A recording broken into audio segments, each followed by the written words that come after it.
ದಿನಾಂಕ 24/9/2023 ಭಾನುವಾರ ತುಮಕೂರಿನ ಎಂಪ್ರೆಸ್ ಕಾಲೇಜ್ ಆಡಿಟೋರಿಯಂನಲ್ಲಿ ಮಾದಿಗ ಸಮುದಾಯದಿಂದ ರಾಜ್ಯದ ಸಮುದಾಯದ ಮಂತ್ರಿಗಳಾದ ಕೆ.ಎಚ್. ಮುನಿಯಪ್ಪ ಸಾಹೇಬರು, ಆರ್.ವಿ. ತಿಮ್ಮಾಪುರ್ ಸಾಹೇಬರು ಮತ್ತು ಜಿಲ್ಲಾ ಮಂತ್ರಿಗಳಾದ ಡಾಕ್ಟರ್ ಜಿ. ಪರಮೇಶ್ವರ್ ಸಾಹೇಬರು, ಜಿಲ್ಲಾ ಹಾಗೂ ಸಹಕಾರ ಸಚಿವರಾದ ಕೆ.ಎನ್. ರಾಜಣ್ಣ ಸಾಹೇಬರು ಹಾಗೂ ತುಮಕೂರು ಜಿಲ್ಲೆಯ ಎಲ್ಲ ಶಾಸಕರುಗಳಿಗೆ ಅಭಿನಂದನಾ ಸಭೆಯನ್ನು ಏರ್ಪಡಿಸಿದ್ದೇವೆ.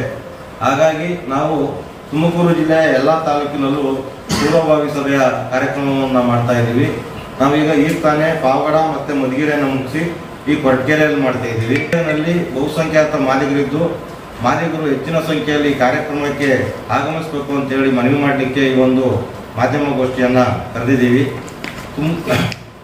ಇದರ ಜೊತೆಗೇನೆ ಬಹುಸಂಖ್ಯಾತ ಮಾದಿಗರು ಇಡೀ ರಾಜ್ಯದಲ್ಲಿ ಕಾಂಗ್ರೆಸ್ ಪಕ್ಷ ಅಧಿಕಾರಕ್ಕೆ ಬರಲಿಕ್ಕೆ ಹಗಲು ರಾತ್ರಿ ಶ್ರಮಿಸಿ ಸರ್ಕಾರವನ್ನು ಅಸ್ತಿತ್ವಕ್ಕೆ ತರಲಿಕ್ಕೆ ಪ್ರಮುಖ ಪಾತ್ರವನ್ನು ನಮ್ಮ ಮಾದಿಗ ಸಮುದಾಯ ನಿರ್ವಹಣೆ ಮಾಡುತ್ತೆ ಅಂತ ಹೇಳಲಿಕ್ಕೆ ನಾನು ಬಯಸ್ತಾ ಇದ್ದೇನೆ.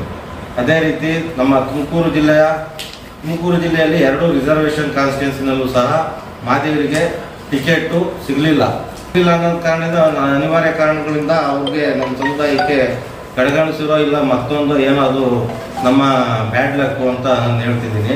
ಹಾಗಾಗಿ ನಮ್ಮ ತುಮಕೂರು ಜಿಲ್ಲೆಯಲ್ಲಿ ಬಹುಸಂಖ್ಯಾತ ಇರೋದ್ರಿಂದ ಅವರಿಗೆ ಯಾವುದಾದ್ರೂ ಒಂದು MLC ಸ್ಥಾನ ಯಾರಿಗಾದರೂ ಕೊಡಲಿ, MLC ಸ್ಥಾನ ಕೊಡಲಿ, ನಿಗಮ ಮಂಡಳಿಗಳಲ್ಲಿ ಉನ್ನತ ಸ್ಥಾನಮಾನವನ್ನು ಕೊಡಲಿ, ಮತ್ತು ಜಿಲ್ಲಾ ಪಂಚಾಯತಿ, ತಾಲೂಕ್ ಪಂಚಾಯತಿ ಮತ್ತು ಸ್ಥಳೀಯ ಸಂಸ್ಥೆ ಚುನಾವಣೆಗಳಲ್ಲಿ ನಮ್ಮ ಮಾದಿಗ ಸಮುದಾಯಕ್ಕೆ ಅತಿ ಹೆಚ್ಚಿನ ಸ್ಥಾನಮಾನಗಳನ್ನು ಕಲ್ಪಿಸಲಿ ಅಂತ ಹೇಳಿ ನಾವು ಸರ್ಕಾರದ ಜನಪ್ರತಿನಿಧಿಗಳಾದ ಮಂತ್ರಿಗಳಿಗೆಲ್ಲ ನಾವು ಮನವಿಯನ್ನು ಮಾಡ್ತೀವಿ. ಇದು ಬೇಡಿಕೆ ಅಲ್ಲ, ಇದು ಜಸ್ಟ್ ಅಂತ ಮನವಿ, ರಿಕ್ವೆಸ್ಟು.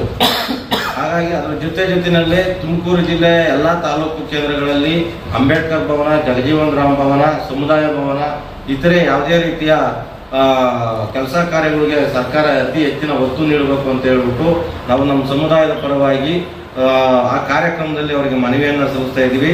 ಈ ಒಂದು ಕಾರ್ಯಕ್ರಮಕ್ಕೆ ತುಮಕೂರು ಜಿಲ್ಲೆಯಾದ್ಯಂತ ಸುಮಾರು ಒಂದು 3,000 ಜನ ಸಮುದಾಯದ ಬಂಧುಗಳು ಆಗಮಿಸ್ತಾ ಇದ್ದಾರೆ.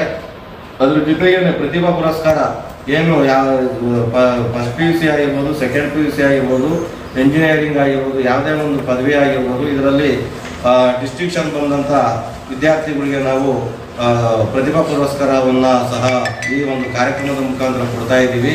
ಹೀಗಾಗಿ ತುಮಕೂರು ಜಿಲ್ಲೆಯಲ್ಲಿ ಕೊರಟಗೆರೆ ತಾಲೂಕು ಅತಿ ಹೆಚ್ಚು ಮಾದಿಗ ಸಮುದಾಯ ಹೊಂದಿರೋದ್ರಿಂದ ಈ ಕಾರ್ಯಕ್ರಮಕ್ಕೆ ಅತಿ ಹೆಚ್ಚು ಮಾದಿಗ ಬಂಧುಗಳು ಆಗಮಿಸಬೇಕು ಅಂತ ಹೇಳಿ ಮನವಿ ಮಾಡ್ಕೊಳ್ತಾ